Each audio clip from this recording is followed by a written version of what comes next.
This is George, the recovery dog. He's 6 years old, and this is his story. My name's Storm. That's George, and this is my story.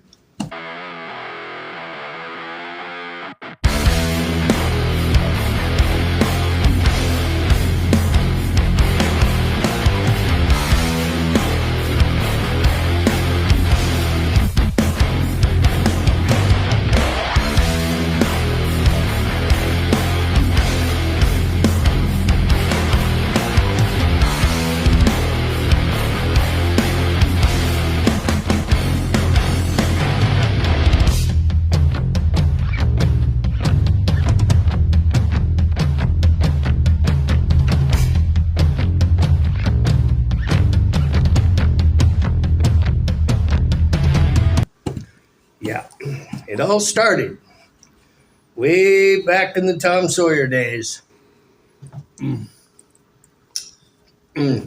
So I'm 60 fucking 4 years old.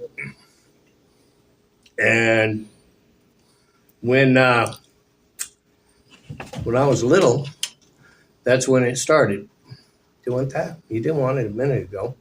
So I grew up in the 60s, and I guess I grew up in the 70s. It was different then. But I grew up in Spokane, Washington, and it was a very Norman Rockwell kind of scene, right? It was very picturesque. I grew up right on the Spokane River in a house that was built in the mid 1800s. It was my great grandparents' house, and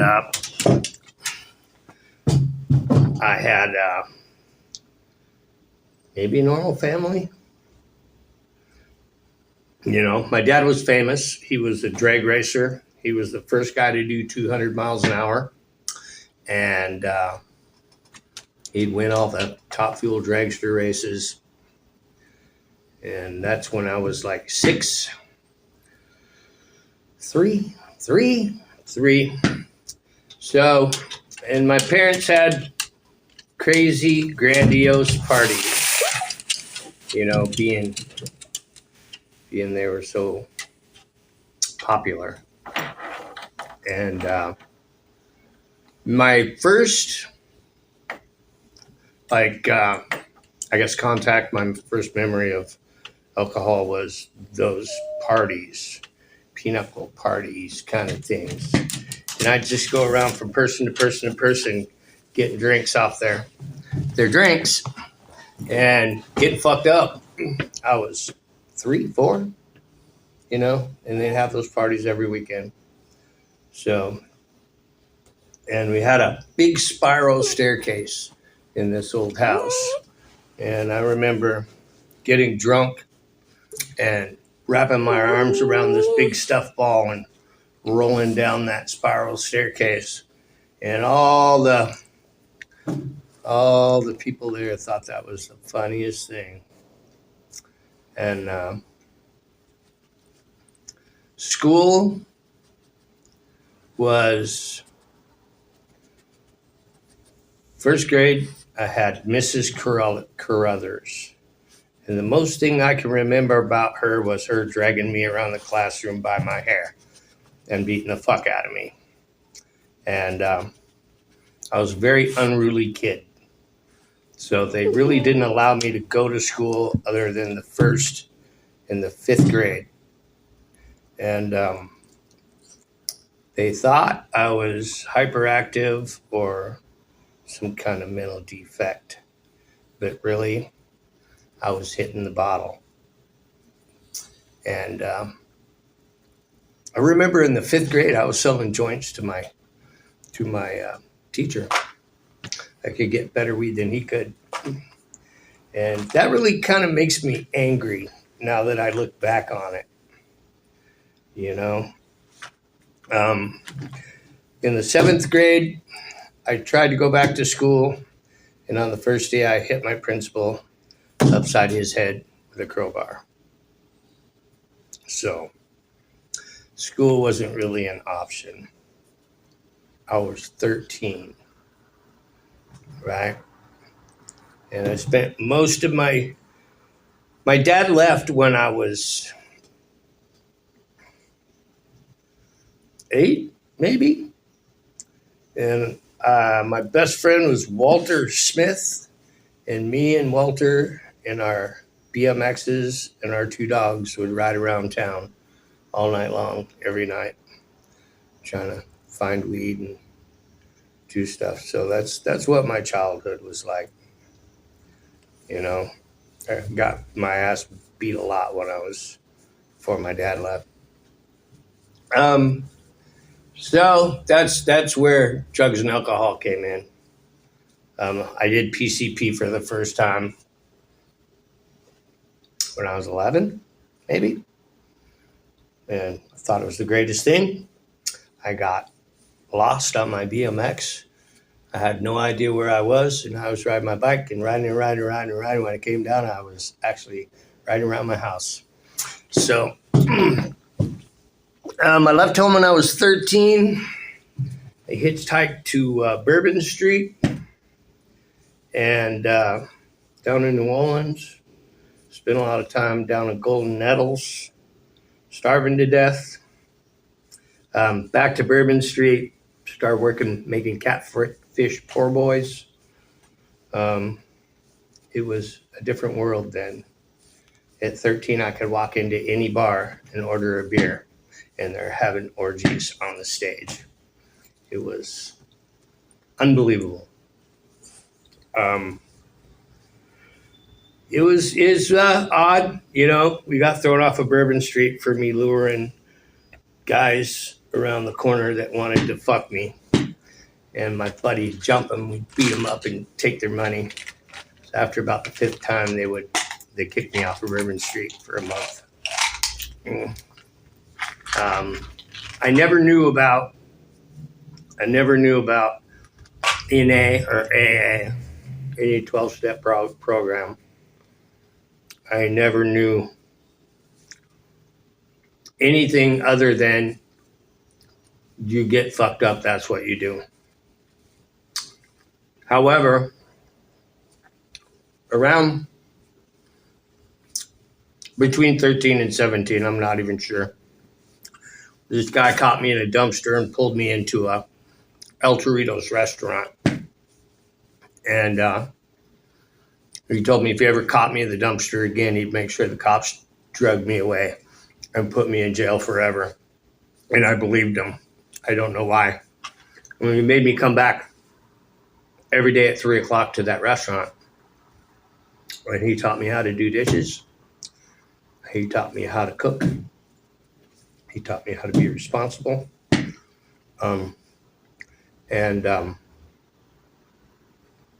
By the time I was 17, I had a culinary degree. And somewhere around 20, I had my first executive chef position in an El Torito's restaurant in Lafayette, Louisiana. And apparently, I found something I was good at. And then partying never stops, never.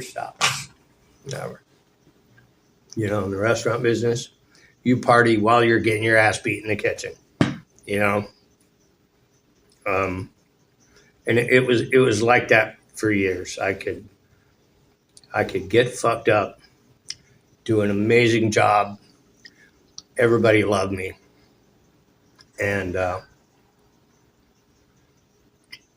have no idea how I pulled it off, you know. Obviously, I got fired from that first executive chef job. I wound up being a line cook.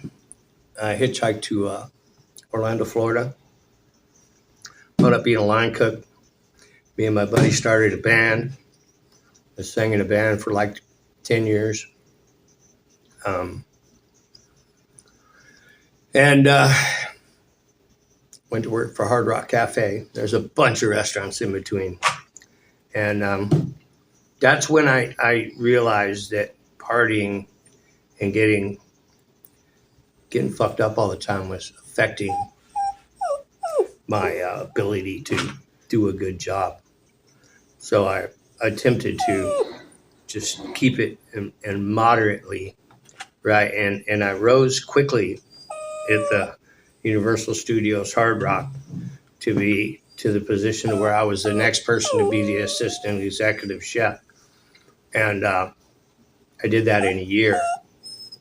And I married a beautiful little paralegal. And she bought me a truck. And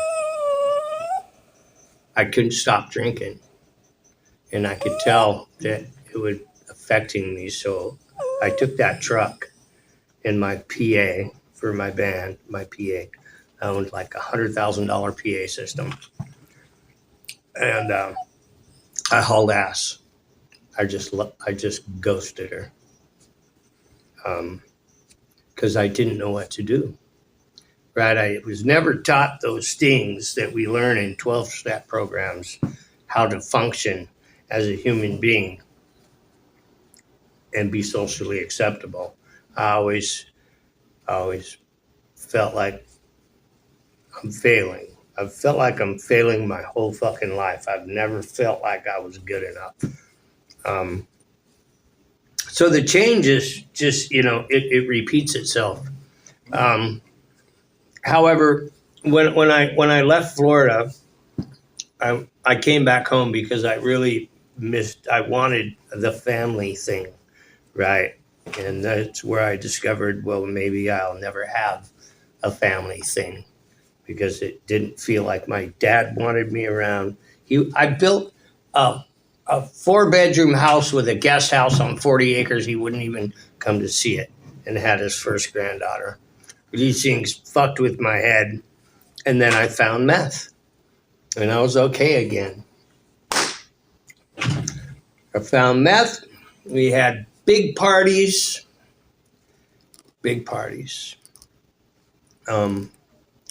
10 live bands, 50 kegs, check your keys at the gate. And I had the bright idea to steal 1,000 pounds of explosives from a powder keg and make M80s and sell them to fund one of the parties. And the next thing you know, 165 mile an hour car chases, the feds, helicopters, federal prison, and I found a 12-step program. And I thought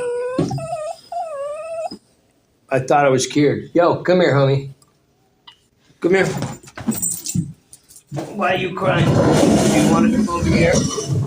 How about that? Get up there. Sit down. You all right now?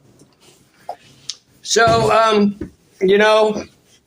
did 6 years of federal probation, passed it with flying colors, and I drank through the whole thing, even though I wasn't supposed to. I became executive chef of the Mustard Seed Corporation, and I fucking drove it into the ground because I worked too much, and I never seen my wife and kids, and back to meth. Off of probation, slamming methamphetamines. That's where I picked up the needle. I thought that's where it was at. Boy, and everything that I built went away quick and wound up in Reno, Nevada. And then,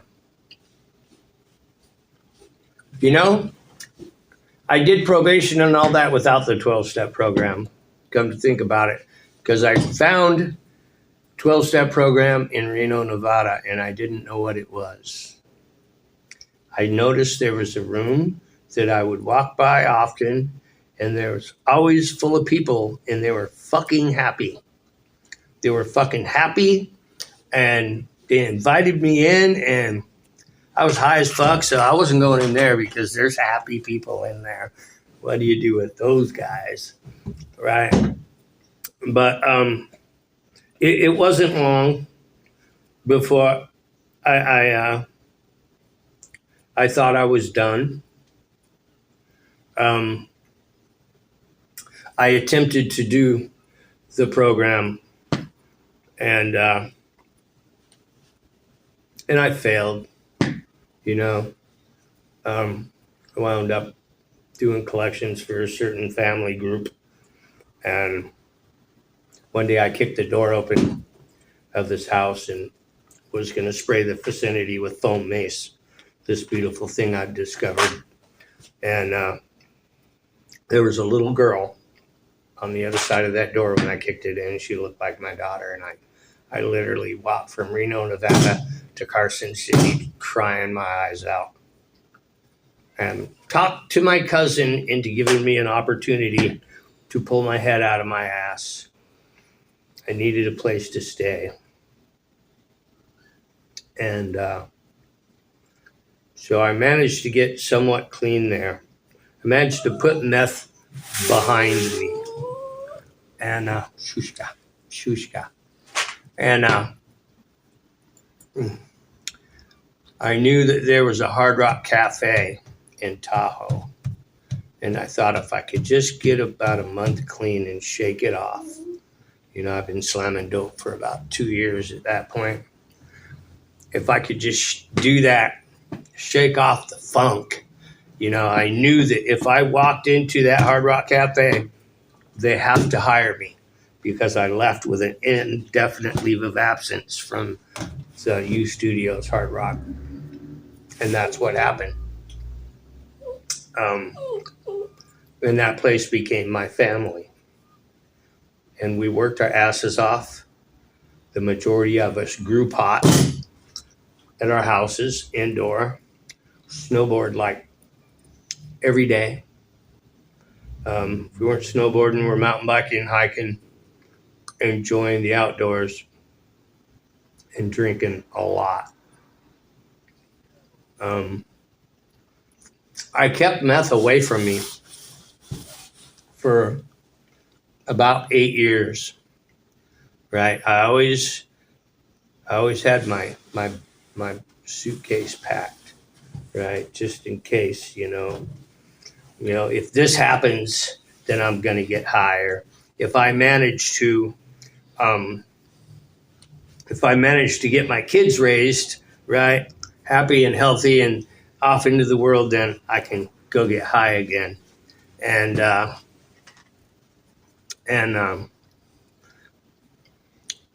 I did the best I could raising my kids, thinking that I was being a good dad. Right, I had 2 beautiful daughters. And at this point, they were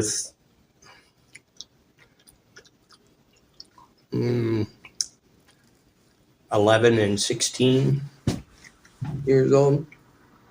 And I preached about how bad drugs were. Don't do drugs. And I would go to AA a lot to remind me not to do meth. And but I kept drinking. In 2011, my daughters wanted to go to their mom's in Arizona for Christmas. And she was doing good at this point.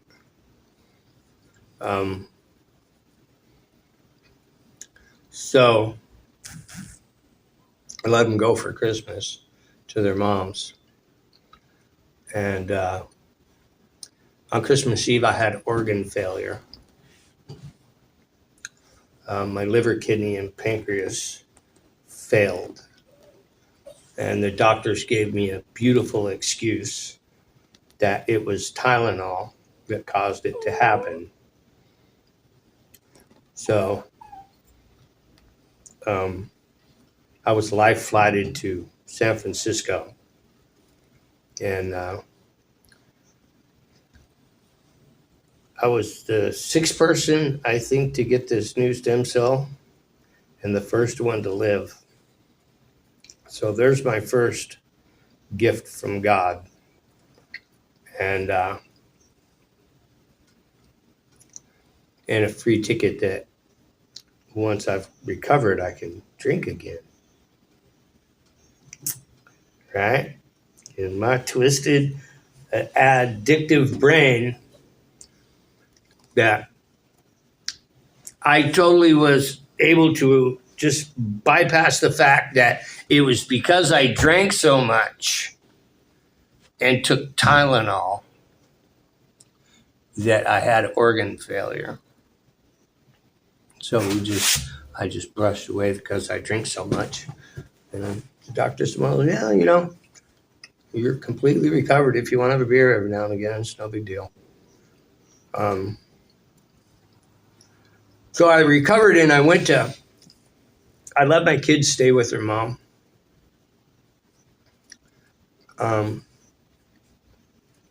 Because I always wanted to go be a roughneck in North Dakota. And when I got to North Dakota, I had my first stroke. This was like 9 months, 12, maybe 18 months after. It took a 8 or 9 months of recovery from organ failure to be able to be okay and actually function well. And then as soon as I could, I packed up my house and left all my shit there for my daughter in case she wanted to go there. And I went to North Dakota. I had my first stroke. So remember, I had my suitcase packed, right? In case this or that or this happens, I can use meth. And I had my stroke. My rent there was $4,000 a month for a 3-bedroom house. I had a woman and her 4 kids I was taking care of, and I couldn't stay on my feet for more than 45 minutes. So I started using meth. During this first stroke, the doctor told me that I was non-operable. My carotid artery had separated up inside my brain, up into here, and it's slowly becoming closed. So this next journey for 15 years, slamming dope. Some dude stabbed his friend, ran to my house. So they obviously arrested me. So I spent a year in prison, lost everything I owned, 3 more strokes, lots more dope. And I was sentenced to die in North Dakota because probation wouldn't let me leave because I couldn't stop sticking the needle in my arm. And that's the way it was going to be. I tried 12-step programs, put myself into rehab back to back until I could get 6 months. And then once I got 6 months, I got an apartment, furnished it, flew my beautiful daughter, who was now using meth, on down there with them. Right? She called me one day. She's like, Dad, I want you to know that I'm using meth. And oh my God, so am I. Wow. But I want you to know that I'm getting clean. And I just did rehab and all this shit. And I have a house now. Please come up here and go through the rehab I went through. It's a beautiful, beautiful program. When we got her over there, and about a week after she got there, she died of heart failure.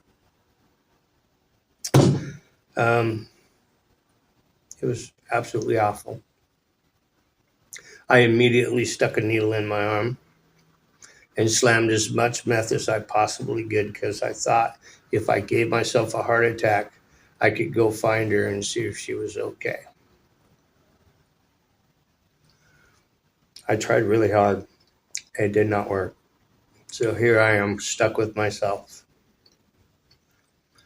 And the doctors are telling me that my carotid artery was now 98% occluded.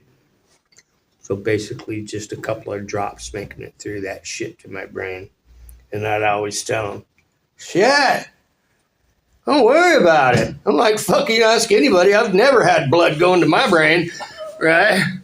And the doctors would laugh. And I'd come in and they'd look at me and say, how are you?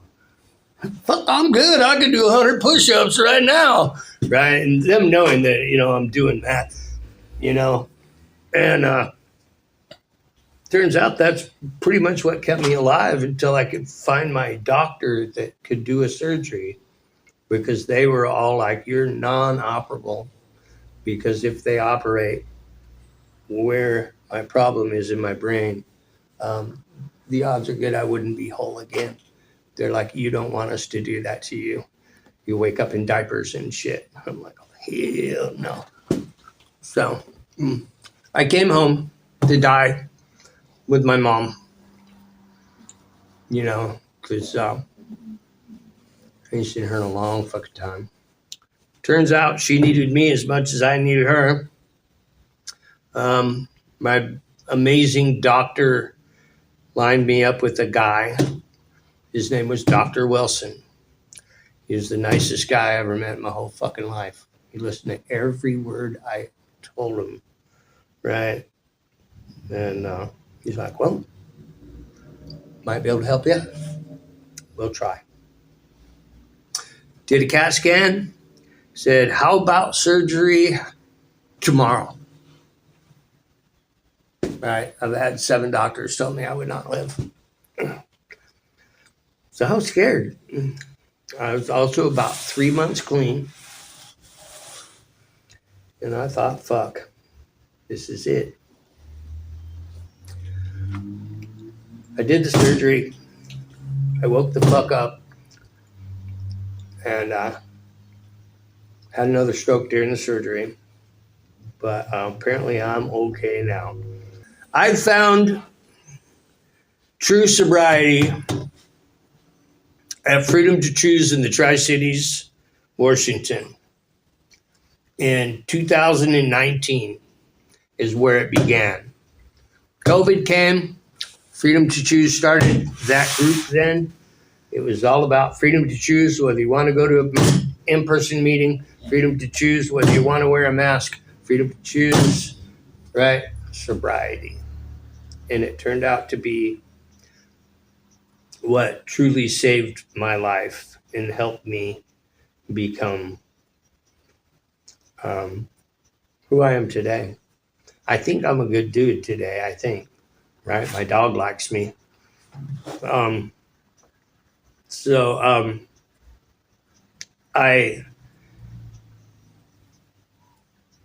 attended as many meetings as I could at FTC. I got a sponsor. He winds up just being my original temporary sponsor, Mark G. He knew he was my sponsor. I knew I was his sponsee. So I did what he said. I called him every day. We went through some steps together. But mostly I attended meetings. And the people at the meetings put up with me because I was not a very nice person. I was very loud, very aggressive. It was, I was a piece of shit, basically. Telling people I was slapping out of their fucking seat. And I learned not to do that, right?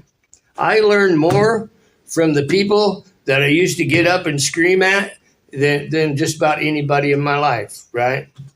And, I thank them for that. That would be my sponsor's brother, Bob.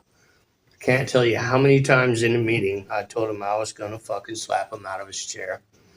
And then go home and think about how stupid I was and where my part was in this argument, and then come back. That's how the program works, right? So I've learned to be a better person. And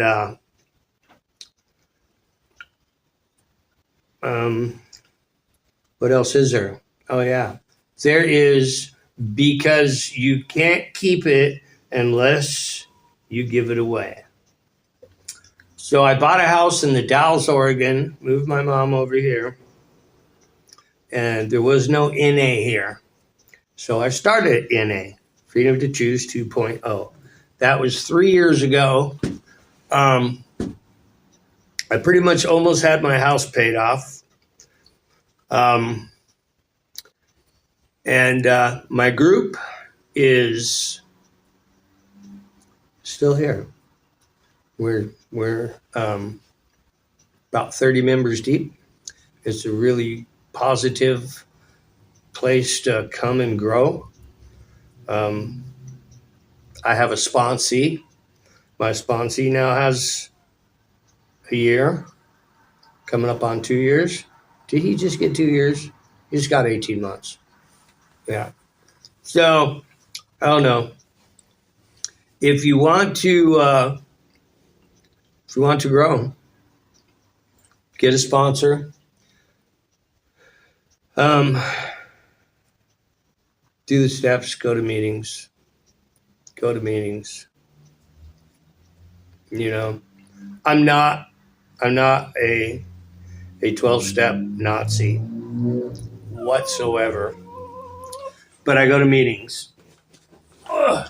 George goes to meetings, don't you, George? Oh, buddy, he goes to meetings. He's earned his seat. I don't know what else to say.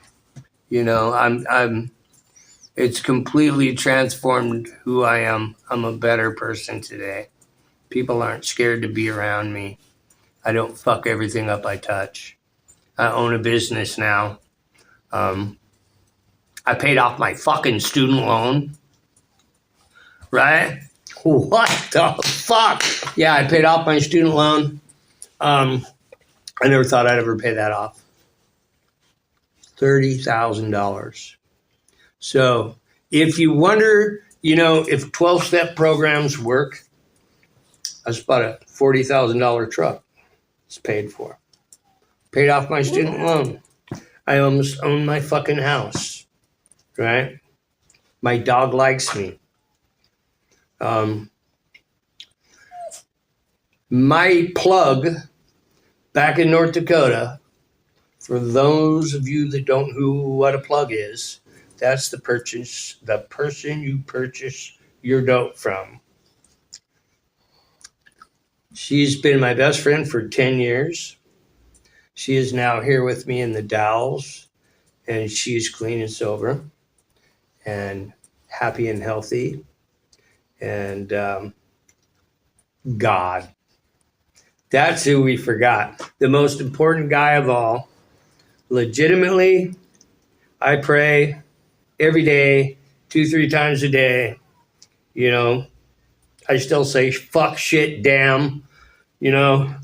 Somebody gets in my face, I'll beat them up. So I'm a normal guy. But I love God and I pray. And I believe that he also helps me stay sane.